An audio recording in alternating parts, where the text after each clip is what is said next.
Hayun na nga ho mga kababayan, formal na hong inimbitahan ang isa sa mga iniidolo nating political vlogger na si Atty. Trixie Cruz Angeles diyan sa gaganaping TRICOM hearing diyan sa House of Representatives sa February 4. Akala ho siguro nila masisindak nila itong si Atty. Trixie Cruz Angeles. Tinatawan-tawanan lang ho kayo niyang si Atty. Trix. Alam niyo ho ba kung anong caption niya dito sa post niya na to? See you in Congress. Abogada ho yan. Hindi nyo ho basta-basta masisindak yan. Kung yung mga abogado na nag-aral sa Google University ang itatapat dito kay Atty. Trixie Cruz Angeles, nako, yari ho sila dyan. Kaya abangan ho natin sa February 4 yung hearing na yan. Pero bago ho yan mga kababayan, isang like at isang subscribe. Naku, ano na yan? Kumbaga, pagka-play ng video, automatic na yan, di ba? Di na ho dapat ipaalaala, ika nga.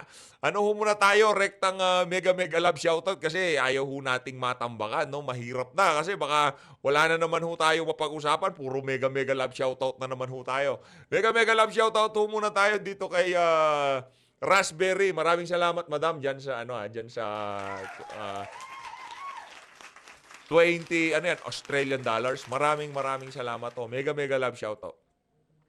Mega love shoutout din ho dito kay Zero, palitan mo pangalan mo para ma-shoutout kita dun sa pangalan mo talaga. Salamat ho dyan sa $15. Mega love shoutout, Zero.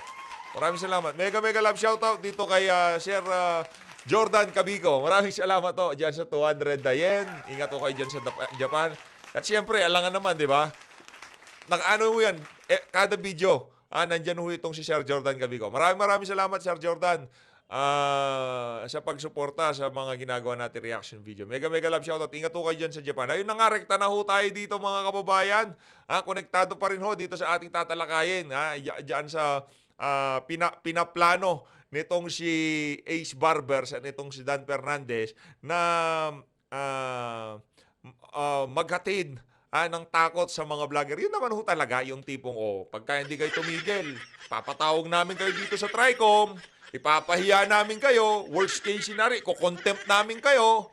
Ganun ho yan mga kababayan Kumbaga, magsised yan ng chilling effect. Yan.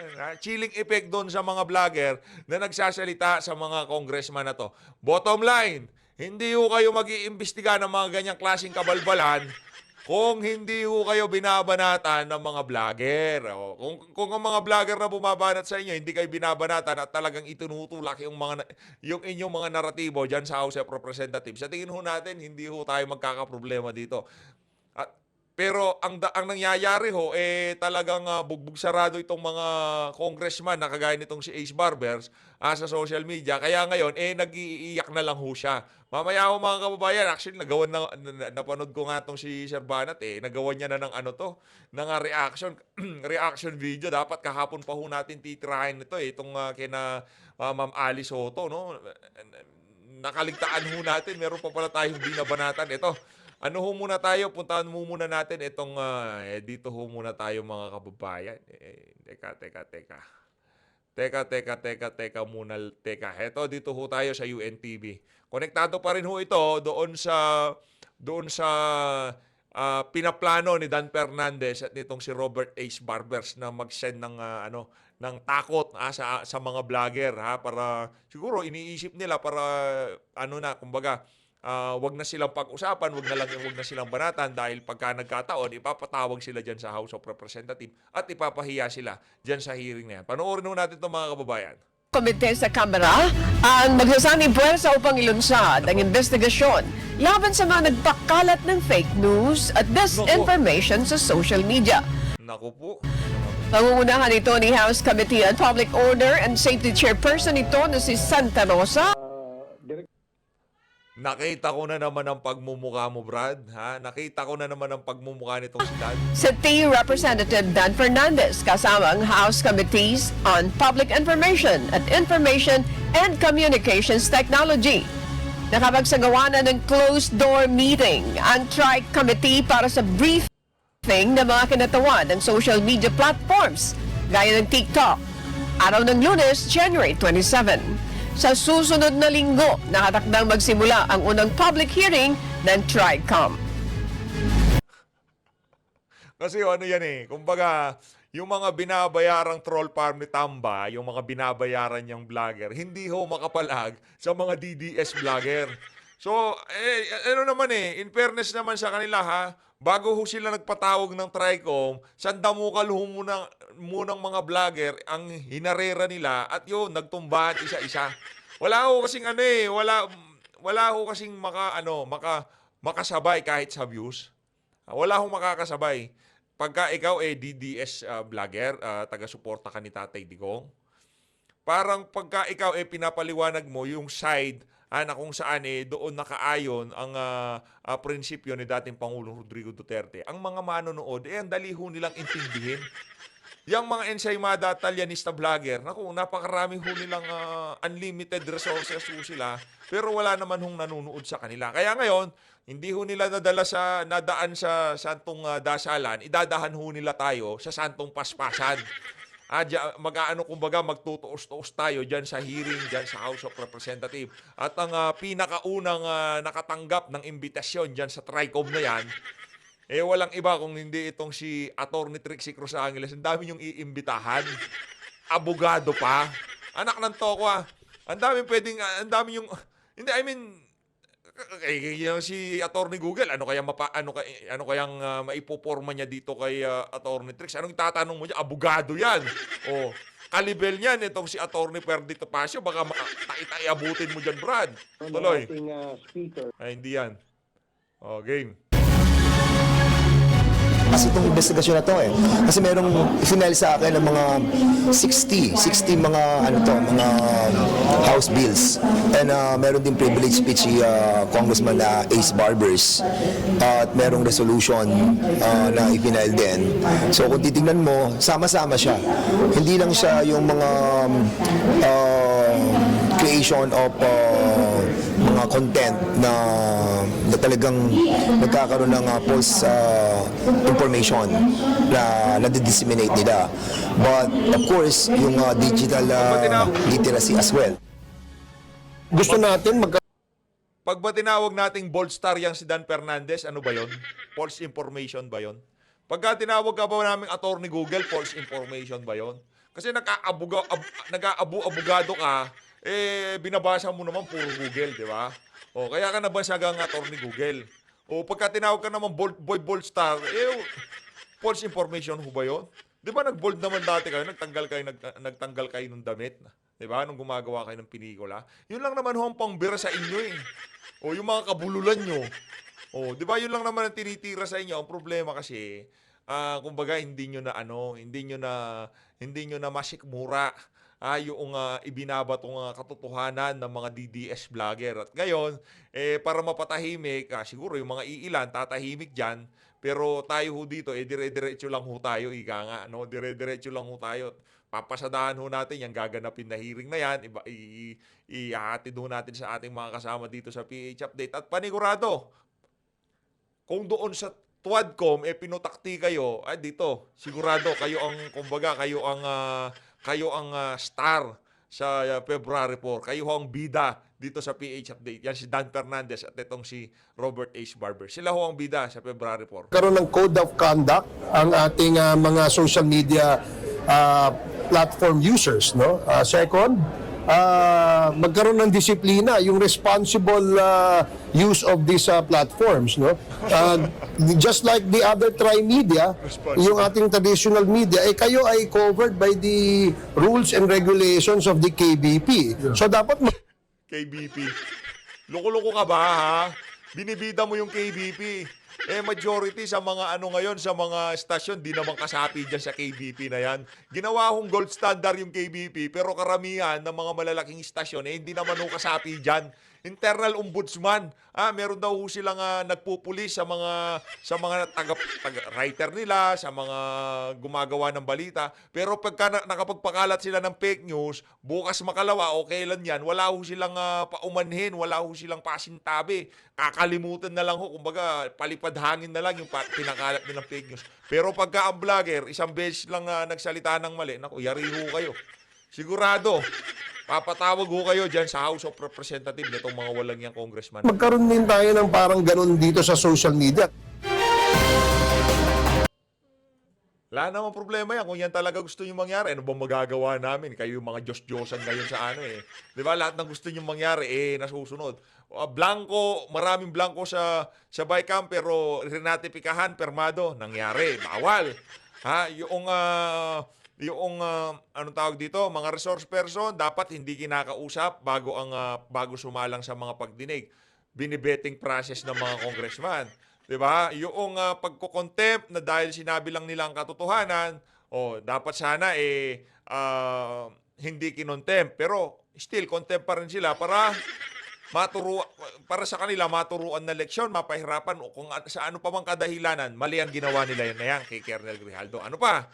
Yung tipong kinokontempt yung mga resource person para pagka nakulong dyan sa House of Representatives, sa susunod na hearing, yung naratibo ng komite, yun na ang susundin ng mga nakukulong dyan sa House of Representatives. Di ho ba yung totoo? Sabihin yung hindi. Colonel Garma, unang version, nakulong sa House, pagsalang ulit, ayun, meron ng DDS, meron ng Davao model.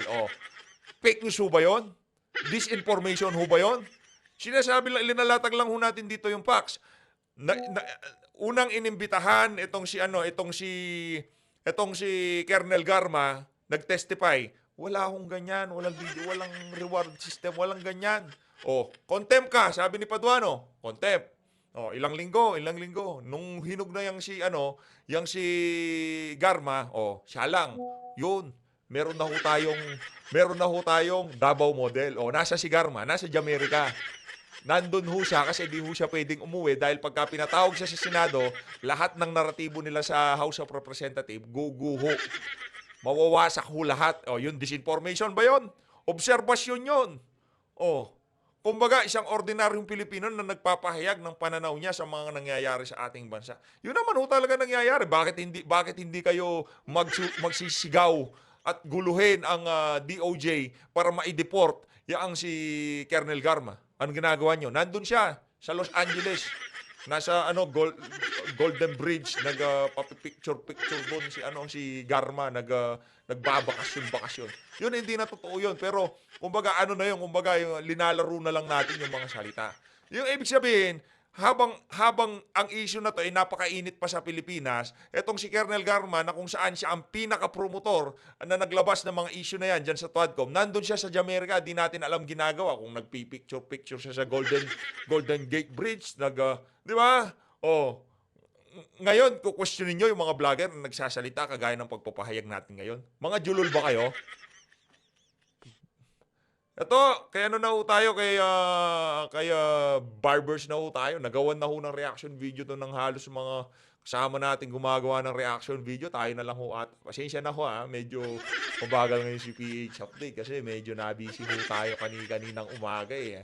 Aga ho nating nagising no? Ang dami ho nating inasikaso. Pero dito, papasadahan na ho natin to. Dami rin nag-send sa atin ito. Game! Joint committee to look into yung mga fake news peddlers. No? Ika nga, yung nagpapakalat ng mga fake news.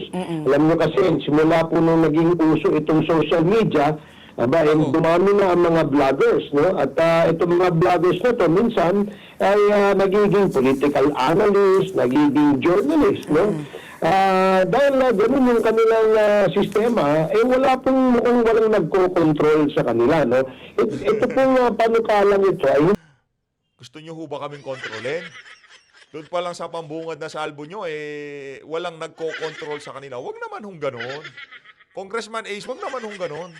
Opening salbo nyo pa lang, yung tipong pagdidikta na yung gusto nyong mangyari, kontrolin. Ang social media, kumbaga malayang makapagpahayag ng saloobin, kumbaga yung kalayaan mo sa pagpapahayag, dyan ini-exercise. Pero pagka sinabi nyong kontrolin, hindi na malaya yun. Meron na ho tayong problema doon. Halimbawa, itong mga pagsasalita natin na to, wala naman ako linalibel, di ko naman sinasabing drug lord kayo. Hindi ho kayo drug lord. Baka sabihin nyo, hindi kayo drug lord. Diba? Hindi kayo involved dyan. Magalit ka Iyakin ka pa naman.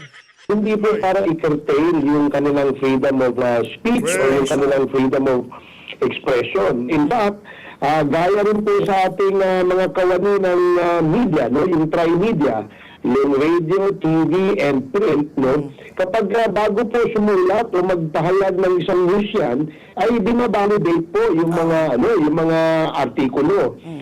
At kumukuha rin sila ng mga magkabilang panig, no? Bago po sila maglabas ng kanilang news article. Pero sa social media, ay wala na po ata yan. Yeah. No? Basta na lamang kapag ikaw ay binayaran ng pogo o binayaran ng mga sindikato ng droga, gagawa ka na ng mga kwento, ng mga fake news para manira ka ng mga kumukontra sa mga sindikatong ito. No? Yan ang May hugot na hugot eh. Merong pinanggagalingan to eh, di ba? Merong pinanggagalingan tong si Robert H. Barbers, no? Yung kasi sa nung nakalipas na taon, merong kumalat na mga screenshot at hindi ho natin binabaran dito sa PH update, no? Hindi ho natin kasi medyo ano eh, parang nanonostra na natin eh. Merong lalabas na ganyan, tapos iiyak ito, magpapatawag ng hearing, di ba? Yun nga ho nangyari. Pero ang problema ho dito mga kababayan, sabihin nyo sa amin na hindi self-serving yung ginagawa nyo na yan, gayong yung nag-privilege speech, talagang bugbog sarado siya sa social media. At wala namang, Sir, nakita nyo ho ba yung inasal nyo doon sa huling Tuadcom hearing? Nung dinuro-duro nyo itong si Colonel Grijaldo, nakita nyo ho ba? Napanood nyo ba sarili nyo? Proud ho ba kayo doon? Kaya kung gano'n, palakpakan natin itong itong si Robert H. Barbers. aming pananaw, kung kaya't nangangailangan na tingnan natin, no? At magkaroon tayo ng isang tinatawag na regulatory framework. Yeah. No, na kung saan ay may disiplina. Alam mo, Ali and Pat, no, ito nakita mo naman na mula nung nauso itong vlogging. Aba, ang daming nagmumura. Lahat minumura, no? Walang may name calling, mayroong pagmumura, mayroong pambabastos, no? Lahat. At ginagamit din yung vlogging minsan for scamming, no? Kaya yung may humihingi ng tulong mula sa ating OFW. At nagdo-donate sa kanila, dumadami ang pera, ito ba yung nagbabayad ng buwis? Income yan eh. Ito ba ay regulated? So, all these things ang dapat nating tingnan. Yan ang sinasabi natin. Talagang uumpisan ho niyan doon sa pagmumura. Walang problema sa pagmumura. Maglabas ho kayo ng batas na nakasaad bawal ang pagmumura. Pagka merong ganon, doon sa hindi, wag muna tayo pumunta sa social media. Sa na lang, sa loob ng bahay. Ako, yung ibang mga pamilya, di ba, parang ginagawa lang candy yung mura. Yung tipong pag-express lang nila na sa loobin nila. Pero tayo ho talaga, kahit sa bahay, di ho tayo nagmumura. Hanggat maaari. Pero pagka sobrang napundi na ho tayo sa galit, kahit paano nyo pigilan, talagang lalabas yan. Kumbaga, kailangan mong ilabas yan. Pagka di mo lalabas yan, baka mabaliw ka eh. Kaya yung mga nagbabanal-banalan dyan sa House of Representatives na hindi nagmumura, baka ang tagal na kung gusto magmura ng mga yan, hindi ho nila na ilalabas. Kaya yan, nabubuwang na sila. Ano pang punto nito si Dan Fernandez? Nitong si Ace Barbers kasi meron daw yung mga nag-i-scam. Mga kababayan dito sa PH Update Ito. Teka lang. Yung mga nagpapakulay, again, yun pinapakita natin para ma-appreciate yung ginagawang extra effort ng mga kasama natin dito sa PH Update. Magbigay ako kayo ng isang video na kung saan hinimok ko kayo na magpadala ni Singkong Duleng kay PH Update. Maglabas ko kayo ng isang video. Hindi ho natin gagawin yon. Sapat na ho ang nakukuha natin. Hindi ho, kung ibigay sa atin, maraming salamat kasi pinapakita ho yung talagang ibang klaseng suporta yun eh. Kaya na-appreciate natin.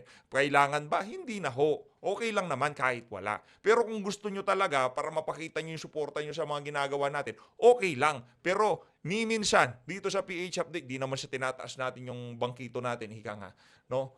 Hindi ho tayo nanghingi ng limos o ng sulisit dito sa PH Update ni isang beses. Di ho natin gagawin yan. Kung gusto nyo, okay lang. Wala naman, di ko ho kayo pipigilan. Yung tao sa puso nyo. Kasi sapat na ho tayo. Okay na ho si PH Update. Diba? Okay na ho tayo. Kaya pagka meron nagbibigay, sobrang na-overwhelm ho tayo. Kahit na 20 yen lang yan, 100 yen lang yan, 50 pesos lang yan. Isa-shoutout ko ho lahat yan. Kasi yung extra effort ng kakapindot, iba ho yun. Iba ho yung like, subscribe, iba ho yun eh. Kaya isang pindot lang yan. Pero kasi nagpapakulay din ho tayo sa mga iba nating mga kasama. Magpipindot ka pa, magbe-verification ka pa. Yung mga proseso lang na yon, talagang ibang suporta na ho yung pinapakita nyo sa mga content creator. Pagka ganun, ginagawa nyo. I mean, hindi ha, okay na ho. Okay lang ho tayo dito. Okay lang ho tayo dito, especially sa mga OFW. Ipunin nyo ho yan, pero kung gusto nyo talaga, magagawa natin, di ba? Okay lang ho sa PH Update. Tuloy. Taliwas doon sa sinasabi ng mga vloggers na kumukontra dito at sinasabi Alam ko na, ngayon naiintindihan ko na kung bakit ang daming gumawa ng reaction video dito sa interview na to ni Dan Fernandez dito sa ASPN. Dito kay Mama Ali Soto. Ano ho yan? Diyan sa DCWB dati. Kasama ho niya itong si D ko kayo tatantanan. Yan si Sir Mike Enriquez. Silang magkakasama. Yaang si Joel Reyes-Ubel. Yaang si ito yung mga matatanda, alam nila yan yung programa sa DCWB. Si Jason sa Joel Reyes-Ubel at yang si Ma'am Ali Soto. Yung mga ano diyan, mga bata-bata, di nyo na naabutan yun. O yung mga nakaabot, i-comment nyo sa baba. Maganda yun, talakayan nila dati nung panahon ni Tatay. pinipigilan daw po natin yung constitutional guarantee of freedom of speech and expression. Oo. Okay. So, Kong, paano nyo naman nalaman na mga organized vloggers, yun po kasi yung sinasabi, Nako, no? Yariga. Organized vloggers ito at mga bayaran. How did you come to that conclusion? Well, alam mo, Ali, ito, siguro, makikita mo na napakasipag nito nag-produce ng mga content, no? At itong mga content na to, they make sure na malaki yung viewerships o yung engagement na sinasabi. Bakit? Kasi meron po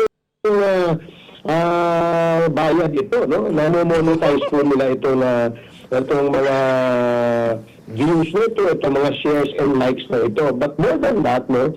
Alam mo, yung mga masipag manirang puri, mag-create ng fake news, hindi naman siguro gagawa ng ganyan yan na walang nagbabayad at walang nabuutos dyan, no?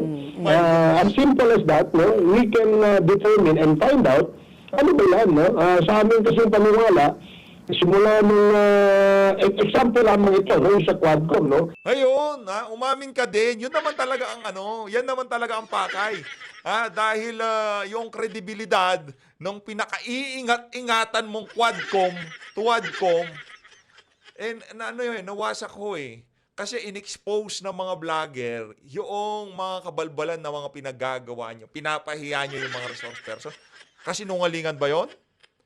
Pinipiga nyo? Kinukontempt nyo? Nang walang karampatang mga dahilan para i-contempt yung mga na yan?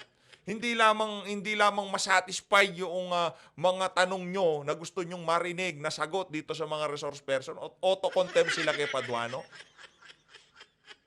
My goodness. Sir, ayusin ho natin. Walang humpay, no? Yung kanilang paninira sa mga kasamahan ng membro nitong Quad Committee ito. In fact, pinalalabas pa nga nila na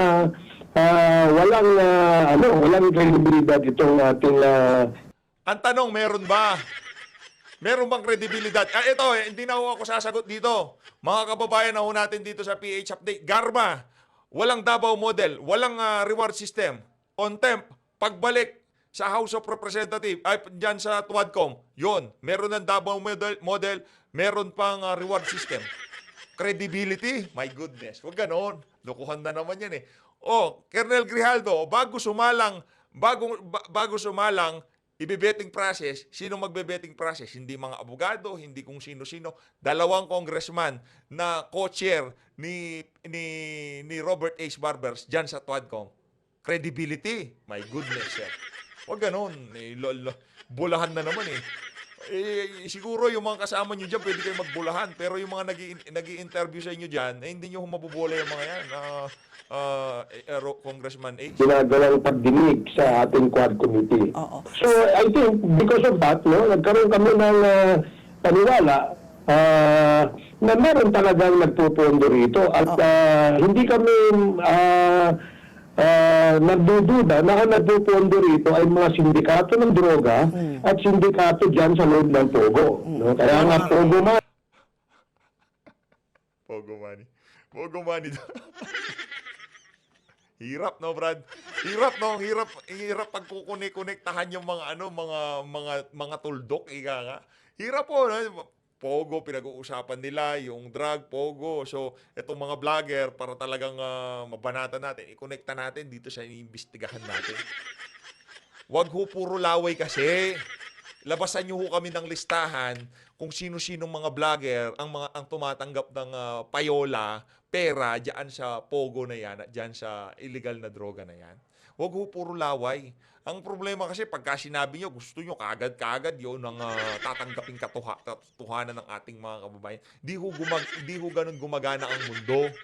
Hindi ho ganun. Pagka nagsalita kayo, latagan nyo kami ng resibo para maniwala kami sa inyo. Pero babanat kayo ng ganyan, tapos ni isang resibo, wala kayong pinapakita. Aba, may problema ho tayo dyan. Diba? Hindi porket congressman kayo, lahat ng lalabas sa bunganga nyo, katotohanan na lahat yan. Na nagpupondo ganito, nabibigyan si ganito, kinukuha ni ganyan. Labasan nyo ho kami ng matrix, labasan nyo ho kami ng listahan, labasan nyo ho kami kung magkano binibigay kada buwan. Para sigurado. Para maayos. Anong gagawin nyo kay Atty. Trixie dyan? Ito natatanong tayo, i-contempt nyo? Tapos tatakutin nyo? Pag nakakulong na dyan sa House of Representatives. Naku, good luck na lang sa inyo. Money at saka drug money ang binabayad yan sa mga masisipag na mga vloggers na yan. Talagang ano ho siya, yung tipong gigil na gigil, at talagang ano ho siya, ang tawag dito, sigurado na ho siya sa kanyang mga sinasabi na ganyan talaga ang nangyari. Kaya masisipag yung mga yan, galing sa ano yung perang pinambabayad sa ganyan. Ewan ko lang kung naniniwala kayo dito kay Ace Barbers. Kaya ngayon wala nang ano to. Magpapahinga na daw to eh. Kung magpapahinga ho kayo, tagal-tagalan nyo na ha. Kung magpapahinga kayo, lubos-lubusin nyo. Kung kagaya nyo rin lang naman ho ang magiging leader namin dito sa Pilipinas, wag na lang ho. Kawawa siyang bayan ng Pilipino sa mga congressman na kagaya nitong si Robert Ace Barbers. Pseudo-journalist at saka mga pseudo-political analyst. Oo. So, Kong Ace, this is Teka ha, yan ha. Kaya kailangan inaano natin yan, linilinaw ho natin yan. Hindi ho tayo political analyst, hindi ho tayo kung ano pa man ha. Tayo ho isang ordinaryong Pilipino na naglalatag ng punto de vista ng isang ordinaryong Pilipino. Wala ho yan. Kumbaga, hindi ho tayo nag-aanalisa. Tinitingnan lang natin. At kung ano yung mga nasabi natin, kunyari, itong si Boy Google, Atty. Google, puro Google lang naman yan. Itong si Robert Ace Barbers, napakaiyakin naman si Ace. No? Konting banat lang sa social media, nag-aatungal na sa di ba? Nag-iiyak na, di ba? Ganun lang naman ho tayo. Wala akong analyst dito. Kung gusto yung malalimang pag-aanalisa, punta ho kayo diyan kay Ma'am Joey. Punta kayo kay sino bang malaliman dito? Ma'am Sastrogando Sasot and the rest. Ano ho yung mga yan? Hindi, meron pa. Yung third floor, malalim din bumanat yung mga yan And the rest, ano na lang ho yan, mga ordinaryong Pilipino naglalabas ng kanilang mga ordinaryong saloobin, ika nga. Walang extra special dito, kahit kayo ho, kaya nyo gawin ito. Sis Patpi, how do you plan to run after them? Kasi mga trolls nga ito So, syempre, they have fictitious names, their IP addresses are going to be difficult to trace. Ano yung mga hakbang? Patpi. Hindi, ito para maliwanag lang, we are not running after them. Okay. What we simply want to happen ay magkaroon ng isang disiplina o regulatory framework. Gaya ng sa inyo sa media, meron kayong KBP, di ba? Hindi kayo pwede magmura, hindi kayo pwede magpedal ng fake news, otherwise you will be sanctioned by the KBP. KBP, kapisanan ng mga... Di ba? Gusto ko niya magkaroon ng centralized na na organisasyon na kung saan hawak kumbaga magpupulis dito sa mga vlogger na to. Wag na natin tawagin social media to. Lahat na lang na magpo-post, lahat na lang ordinaryong Pilipino na maglalabas ng saloobin, kailangan muna namin kumuha ng accreditation diyan sa gusto nyong gawin na yan. Hindi na ho magiging free-flowing ang idea, ang opinion, ang komentary sa social media. Pagka ganyan ang gusto nyo mangyari, malabo ho yan. kailangan muna bago ka magsalita sa social media, meron kang, kunyari, si Tatay Digong, magbablog na siya. Tapos doon sa doon sa panuntunan bawal magmura. Hindi na pwede magmura sa vlogging. Hindi naman ho pwede 'yon. Mali naman ho ata 'yon. At kung ang iniisip nyo ho, yung mga batang makakapanood, wag ho kayong mag-alala. Sa mga ganitong klaseng video, restricted ho sila. Mag-vlog ho muna kasi kayo para matutunan nyo. At para malaman nyo kung paano kumuha ng mga viewers. Pwede naman yung makaalago ka, makaka-views ka, pero yung tipong from scratch, talagang iguguyod mo yung channel mo, doon talaga. Siguro sa social media, wala pa pong ganyan siguro. Dapat tingnan at baka magpanukala tayo ng mga batas na mag-create ng parang disciplinary board. Ikaw ba naman, Ali, araw-araw kung maririnig mo, yung isang vlogger, halimbawa, no, pagbukas mo ng iyong social media, walang ginawa kundi magmura. No? Hindi kaya mag-create ng kwento o ng mag-peddle ng fake news. Ay, nako, hindi tayo tinutukoy nitong si Robert H. Barbas. Siguro hindi tayo papatawag dyan kasi hindi naman tayo tinutukoy. Kasi hindi tayo nagmumura eh. Yan. Kaya kayo huwag kayo masyado magmura. Pero okay lang naman. Murahin nyo ito. Jutang din mo. Alam nyo kung sinong hinihintay kong ipatawag nitong mga gunggong na to. Si Palangga, si Binibini. Patawag niyo siya, tingnan natin kung dumalo siya. Napaka-prevalent po ngayon ng fake news. Kaya nga, dahil nga ganyan, gusto natin tingnan. Hindi naman natin pinipigilan sila mag-express ng kanilang opinion o mag-criticize sa trabaho ng ating mga mambabatas o hindi kaya ng mga kawani ng gobyerno. Ang ating lamang gusto ay dapat, meron po silang mga basihan bago po sila magbigay ng kanilang mga fake news, no? Ibig sabihin, bago ka magpahayag, dapat mayroon kang basihan na pinaguhugutan. Grabe naman ho yung pagdating naman ho sa basihan, di naman ho kami nauubusan. Yung pagiging hambugero nyo sa hearing, hindi ko po pwede namin gawing basihan yon para sabihin namin napakawalang kwenta yung congressman. Yung pamamahiya nyo sa mga resource person, di ho ba namin pwedeng gamitin yon para basihan para sabihin kayo ay mga walang kwentang congressman? At talagang ang dating parang ginigipit nyo lang itong mga Duterte dahil sa loob ng napakaraming hearing diyan sa TWADCOM, wala kaming narinig na kung saan sa kapakinabangnan ng isang ordinaryong Pilipino. Bagos, ang naratibo para maitulak lamang ang political interest ng mga kalaban ng mga Duterte. Real talk. Huwag ko tayo magbulahan dito. Congressman Ace Barbers, yun hong nangyayari dyan. At alam naman ho natin kung kaninong interest ng pamumulitika ang naisusulong dyan sa TWADCOM na yan. Sa gusto nyo ho kasi, Congressman Ace, babalik pa rin ho tayo sa TWADCOM eh. Yun kasi ang punot dulo niyan, hindi nyo ho matanggap na napakarami nyo hong kapalpakan na ginawa dyan sa committee na yan. Ika nga. Hindi pa ba yan sakop ng cyber libel law?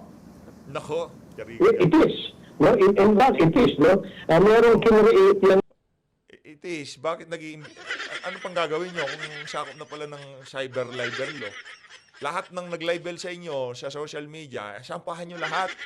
Yung tumawag sa inyo ng D-Lord, sampahan mo lahat. Pero yan, hindi tayo naniniwala na di ba? Kagaya ng mga inaakusa sa kanya, di ba? Hindi tayo naniniwala doon. Naniniwala ho ba kayo na yung mga kumalat na alingas-ngas kaugnay dito kay Robert H. Barbers? Tayo sa PH Update, di ho tayo naniniwala. Ang batas na yan, yung Cybercrime Prevention Act of 2012, meron pong kine-create dyan na isang komitiba na yung CICC, no? Na kung saan ito ang coordinating body na nagmo-monitor at magre-rekomenda ng prosecution sa kanila, no? Ngunit, mula nung naipasa itong batas na ito, wala pa tayong nakikita na nakakasuhan, no? Na umaabuso. Ito let me just be categorical about this. No? Yung umaabuso, yun ang ibig nating sabihin. No? Yung mga hindi sumusunod sa pamantala ng responsible journalism o responsible vlogging, Yun ang dapat na magkaroon ng disiplina, no? At they're bordering on being slanderous or libelous. Hindi naman sa nag-aano tayo. Halimbawa, na may decision po ang Korte Suprema tungkol dyan. No? Kapag ikaw ay nagbigay ng isang statement o pahayag na ito ay merong malicious na intention, Oh. yan po ay libelous. At yan po ay Kasuhan mo! Kasuhan nyo lahat! Kasuhan nyo lahat! Kasuhan nyo lahat ng mga kung lahat ng vlogger na masama ang loob mo. Robert Taze Barbers, ayaw mo lang kasi mangkaso, baka kasi mas mapag-usapan pa sa social media eh. Yung lumabas na skandalo doon sa nahuling Fortuner ba yun? Ngayon ikinakabit ang pangalan nitong si Ace Barbers doon sa nahuli na yun. Di na ho natin babanggitin, baka tayo pa bagbiskitan itong unggoy na to. No? Ngayon mga kababayan, yun ang gusto nilang mangyari. Ngayon, eto, simple lang naman ho yan, nagpapakapagod pa kayo, sasayangin nyo pa pera ng ating mga kababayan dyan sa hearing na yan. Sampahan nyo na lang ho ng kaso. Diba? Lahat ng bumira doon sa issue na yon, kung libelous, paano kung nagtatanong lang? Tapos nakita lang yung news article, tapos binasa lang sa vlog. Pagpapakalat ba yun ng fake news? Hindi nagtatanong lang pagka ba tinanong ko, itong si Dan Fernandez, dati siyang bold star, magagalit na siya kagad. Pagka tinanong ho ba natin itong si Robert Taze Barbers na kaano-ano nyo ba yung may-ari ng Fortuner, di ba? Libelous na ho ba kagad yun? Ang hirap, no? Pagka nabibira na ho sila, talagang lahat ng leeway nasa kanila ho. Pero doon sa mga kababayan ho natin na nagpapahayag lamang ng saloobin nila, wala hong leeway. Talagang bibirahin ka ng mga kongres. may pananagutan sa ating mga batas. So Kong Ace, just to clarify, itong TRICOM, are you going to convene so that you can put regulations in place parang in aid of legislation to? So, just an example, yung KBP, lalawakin ninyo na parang kung ikaw ay you're pretending to be a journalist in cyberspace, you will be, kumbaga, you will fall under this purview. It will be under this, kumbaga, these are your parameters only. Parang Yes, ganon. so, That is what you want to achieve by Yes, buti na lang. Hindi ho natin kiniklaim na journalist tayo o kung ano pa man, di ba? Yes. Di kami kasali dyan. organizing a tri-committee. Tama, Pat. No? At more than that, syempre, magkaroon tayo ng disiplina sa airspace, o sa airways, whatever they want to call this, no? Kasi nga, gusto ba natin na ang ating mga anak ay nakakarinig ng mga pagmumura, pambabastos nitong mga vloggers na ito? Di ba? Alam niyo naman. Wala ho talagang alam tong mama na to, no? Wala hong alam. Halatang lang sila, maboka, pabida sa social media. Ganyan lang ho si Robert Taze Barbers. Magtanong ho muna kayo yung mga ensaymada talyanista vlogger, tanungin nyo kung merong nakakapanood na bata doon sa mga video nila. Sa atin naman tayo family friendly yung channel natin 'Di ba? Kahit na manood ng bata, okay lang kasi walang nagmumura. Pero meron lang balagbagan. Wag pa rin. Pangit, no? Kasi bata, hindi naman nila naiintindihan. Gusto lang ng mga bata kasi. Pagka sa video natin, yung 25 years old, nagtagal yan ng mga 1 minute, swerte na ho tayo. Ang gusto ng mga bata, yung laro-laro, yung games, yun ang gusto nila. Anong gagawin nila dito? Kahit na anong murang gawin mo, kahit anong ipaksa mo kung bata manonood, wala akong pakialam yung mga bata na gusto lang yung maglaro na maglaro. Na lahat po ng mga vloggers mga bata ngayon meron pong access, no? Sa Social media. sa social media. Talagang alam Diba? Hindi naman pwede. Ito nga wala na siguro ng sitwasyon dahil Wala talaga. may nananawagan pa na magpagulo ang ating bansa. May nananawagan na magkaroon ng kudeta. May nananawagan na okay lang kung manawagan ka ng mag-resign. O hindi kaya ikaw ay may walang alam dyan kaya ikaw ay bumaba o something like that. Pero kung mananawagan ka ng kabuluhan, teka muna, meron po tayong batas dyan. So, susundatan ko lang yan, Kong Ace. Magsasara na po, you only have until June. Tapos magre-recess na kayo in a few weeks. Paano ito? So, sa next na lang, sa 20th Congress, makakahabol ba ito? kapag ito hindi umabot no sa pagsasara nitong 19th Congress, pwede naman po siguro i-refile ito no sa susunod ng Congress no. But I believe na dapat para maipasa ito, kung mahahabol man ito sa 19th Congress, kung ito masicertify as urgent ng ating Pangulo. At dahil na certified urgent ito, magkakaroon ng mabilisang pagtalakay, pagdebate at pagpasa nitong mga batas na ito. Tawag dito, maganda kasi yung resulta ng survey na ginawa na 61% sa mga na-survey, aprobado po yung ginagawa ng Quad Committee, no? So ito naman yung extreme ng is yung on the other end nga of the spectrum, kung ito nirereklamo niyo yung mga bumabati ko sa inyo, meron naman na ang majority naman 61% approve of what you're doing. Alam mo, Ma'am Ali, alam ho kasi nila na hindi naman ho totoo yung survey na yan. Alam ho nila na yung survey na yan, kargado ho yan ng mga kabalbalan ni Tambaluslos. Hindi ho totoo yung survey na yan. Kaya kung totoo lang yan na talagang aprobado yung mga kabalbalan na ginagawa nila dyan sa TWADCOM, sana di na nag-iiyak yan si Robert Ace Barbers. Kumbaga ini-enjoy niya na lang. Sige, banatan nyo kami. Pero importante dito, gusto ng ating mga kababayan, ng mga kabalbalan na ginagawa namin dito sa TWADCOM. Pero alam ho nila katotohanan. Pinagtatawanan ho sila sa social media. Ang mga kababayan natin, pagka nag-uumpisa na yung hearing na yan, makikita nyo naman sa mga komento sa social media. So always, dito na ho natatapusin ang ating reaction video. Maraming salamat po sa pag-support sa page sa Pete. Mag-ingat po kayo lahat. Mahalin natin ng Pilipinas.